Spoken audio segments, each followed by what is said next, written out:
another day, another vlog. So, ano po tayo lahi karon nga mga butana, bahin sa ilang mga experience sa ilang kinabuhi, no? Ang iyong pangalan si Katriana. Ato na siya tawago na Katriana, makulong sa tawago siya kung mauli pangalan. Ay po na makaibota sa experience. Ano man nasa iyong kinabuhi? Ang nasa akong kinabuhi karon Jer, ang kalisod nga ako na ng mga bata, duha ka buok. Tukad nga nawadaan ko og bana. Misuday Jer, basta ikaw ra isa. Wala kay kauban nga magplano sa imong kinabuhi.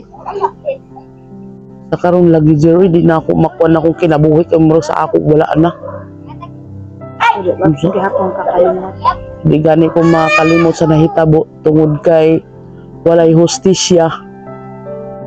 Muna Jer, wa ko ka sabot og makaya ba na ako anak ko yung mga anak ko kadto trabaho. Sa gidi ay kuan. Sa gidi ang nahitabo gidi ay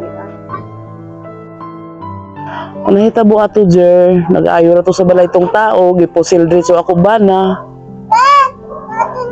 Siyempre ako natruma ko aning bata kay tindog man. Natruma ko ato nga panghitabo kay mismo kami naagud sa balay gipusil ako bana. Ang mga bata na nga tulog pa. Kung wala na ako kuha na sigumpo silang butkin say maigo ato sa amo. Nga usa pa. Wa jud na ako mailog ang pusil. Pagod ato nga pangatabo. Oo, Jer, tinuod na. Wa ako na sa inyo mawala sa akong kinabuhi. Kumusta naman ka karon? Wa pa ko ka-move on. Dali ang pag-move on lagi, no? Lugay man dito maka-move on. Lagi nagmata sa kanang dali dito nga kalit ng mga pag-move. Pinaglapatay mga anak. Noon na sa panghitabo, napa-adapt na akong isa ka bata tungod sa kalisod. Mundaon na ako pagtrabaho. Sa mga bata rin. Sa igsoon na akong bana.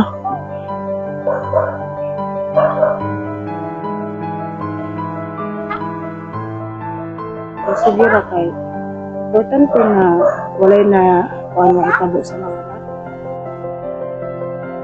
Oo na, Jer, pero sa ako.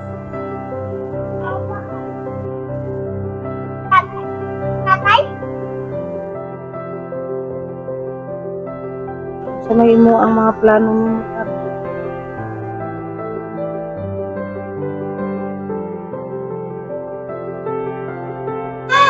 Lako sa akong ginikanan, lisuday gihapon ng kahimtang na mga igsuon, di mo maduulan.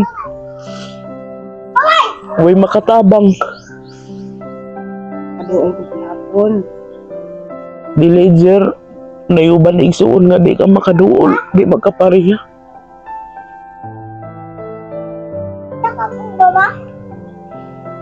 Amot na lang yun, no? Kaya naaman tayo anak.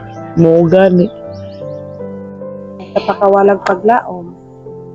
Hao man ako ani pagpaningkamot di aman isa ka bata way magbantay. Napay akong ginikanan di magpasalig tungod kay daghay say obligasyon sa kinabuhi.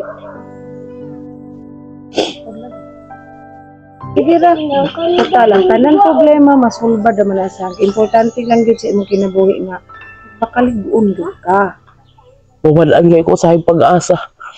Dili man na dapat magbigay ka tan-aw nimo ang imong. Ang mama. Kaya mama na pinaka-importante sa tanan.